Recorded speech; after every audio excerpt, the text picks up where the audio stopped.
इमरान हाशमी जिस तरह की रोमांटिक फिल्मों के लिए जाने जाते हैं वैसी फिल्में तो नहीं है।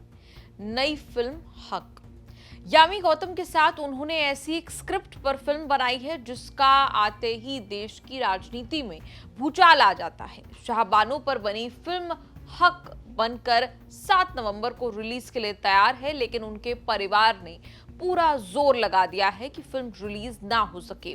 फिल्म में शाहबानो का किरदार एक्ट्रेस यामी गौतम ने निभाया है। उनके पति मोहम्मद अहमद खान के रोल में है इमरान हाशमी। शाहबानो की बेटी सिद्दीका ने मध्य प्रदेश हाईकोर्ट की इंदौर बेंच पे याचिका लगाई है कि फिल्म बनाने के लिए उनसे या परिवार से परमिशन नहीं ली गई। शाहबानो की बेटी सिद्दीका ने फिल्म मेकर्स को लीगल नोटिस भेज दिया है।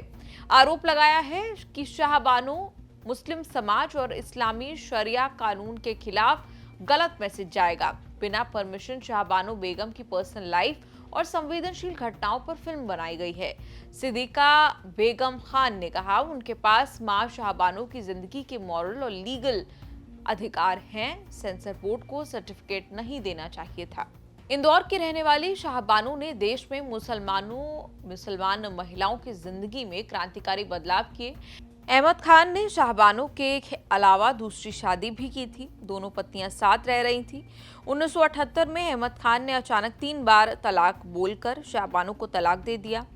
शादी के 43 साल बाद 5 बच्चों के पिता बनने के बाद शाहबानो के वकील पति मोहम्मद अहमद खान ने 3 तलाक देकर घर से निकाल दिया। तलाक के बदले शाहबानो को कुछ नहीं मिला। 5 बच्चों की मां शाहबानो को आर्थिक तंगी का सामना करना पड़ा। उन्होंने अपने पति से गुजारा भत्ता पाने के लिए मध्य प्रदेश की निचली अदालत में याचिका दायर की।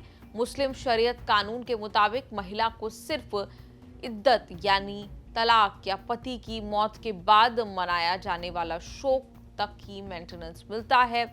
अहमद खान ने कहा कि उन्होंने इस्लाम कानून के तहत तलाक के 90 दिन बाद तक 5400 रुपए दिए थे। 1978 में तलाक हुआ। उस समय शाहबानो की उम्र 62 साल थी। 5 बच्चों की परवरिश की जिम्मेदारी थी। 1979 से 1984 तक केस लोअर कोर्ट में चला, जहां शाहबानो को जीत मिली थी, लेकिन गुजारा भत्ता न देने पर अड़े मोहम्मद अहमद खान ने फैसले को सुप्रीम कोर्ट में चैलेंज किया। फैसला आया 1985 में। तब देश में सरकार चला रहे थे राजीव गांधी। सुप्रीम कोर्ट ने शाहबानो के हक में फैसला लेते हुए भारतीय कानून के मुताबिक तलाक के बाद गुजारा भत्ता पाने का हकदार बताया। सुप्रीम कोर्ट में शाहबानो की जीत और तलाक देने वाले पति मोहम्मद अहमद खान की हार हुई। 5 जजों की बेंच ने कहा किसी भी धर्म की महिला हो, तलाक के बाद अगर अपना भरण पोषण खुद नहीं कर सकती तो वो एलिमनी पाने की हकदार है। सुप्रीम कोर्ट के आदेश पर खूब हल्ला मचा। मुस्लिम संगठनों ने जमकर विरोध किया। आदेश को शरिया कानून के खिलाफ अपने पर्सनल लॉ में दखल मानकर जोरदार विरोध किया। राजीव गांधी की सरकार पर मुस्लिम संगठनों का प्रेशर बना। 1986 में उन्होंने संसद से मुस्लिम महिला के तलाक पर कानून लाकर सुप्रीम कोर्ट के फैसले को पलट दिया। केवल 3 महीने तक गुजारा भत्ता देने की व्यवस्था बनी। जितना विरोध सुप्रीम कोर्ट के आदेश का हुआ, उतना ही विरोध राजीव गांधी के कानून का भी हुआ। लैंगिक समानता और सेक्युलरिज्म के खिलाफ माना गया। राजीव गांधी के कानून को मुस्लिम तुष्टीकरण का टैग मिला और आज तक कांग्रेस से चिपका हुआ है। माना जाता है कि उसी फैसले से मुसलमान समाज कांग्रेस से नाराज हुआ, जिसकी सजा के तौर पर 1979 के चुनाव में कांग्रेस से सत्ता चली गई। आज तक बीजेपी याद दिलाती है कि कैसे राजीव गांधी ने वोट बैंक के लिए सुप्रीम कोर्ट का आदेश पलट दिया। मोदी जब 3 तलाक खत्म करने के लिए कानून लाए तो कांग्रेस को उल्हाना देते हुए लाए।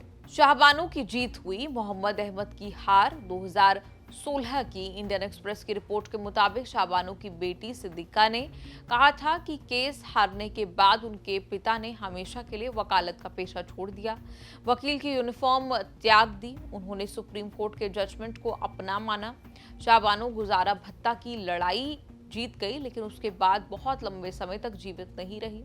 1992 में उनका निधन हो गया। उनके 5 बच्चे चर्चा से दूर हो गई, लेकिन एक मुकदमे से शाबानो हमेशा के लिए इतिहास बन गई। राजीव गांधी की सरकार के बनाए कानून के बाद भी समय के साथ मुस्लिम महिलाएं तलाक के बाद गुजारे भत्ते की हकदार बनती रही।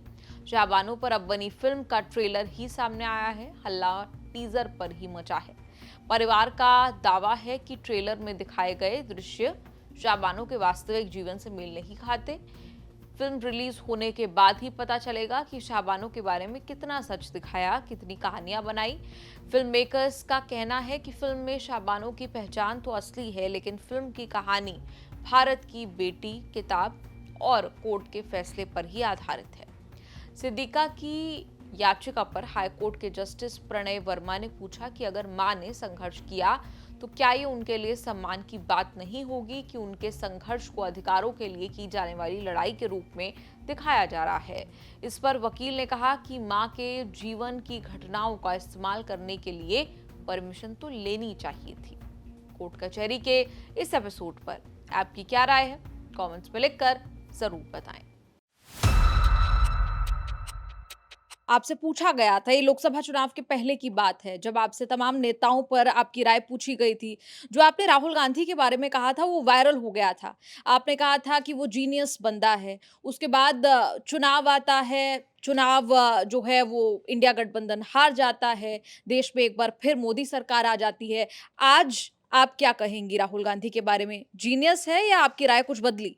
मेरी राय क्यों बदलेगी मैम? आपका जीत और आपका हार, आपके जो जनता है वो आपको किस तरह से लेती है उस पर निर्भर करता है।